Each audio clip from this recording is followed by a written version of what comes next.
Camera চালু, camera ready. আশখালী, Banshkhali, Patuakhali, Noakhali, Patuakhali মাঝখানে বন্যা হয়েছে, 12,003টি গরু মরে গিয়েছে। তার মধ্যে 3টে গরুর বাছুর বাঁচিয়ে আছে, এই কথাটি প্রকাশ হয়েছে। ভাষ্যকাররা ভাষ্য দিয়েছে।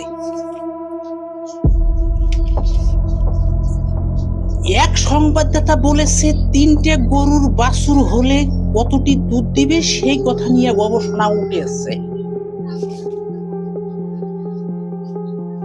আমাদের ঢাকা পত্তরগ্রামে লেখছে এক ভাষ্যকার, 3টে গরুর বাছুর হয়েছে 12টি।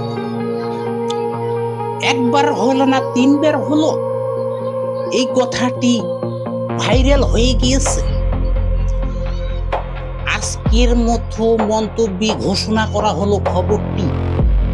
আপনারা সঙ্গে থাকবেন, পাশে থাকবেন, আরো নিত্য নতুন খবর পাবেন কলিকাতা চ্যানেলে। খোদা হাফেজ।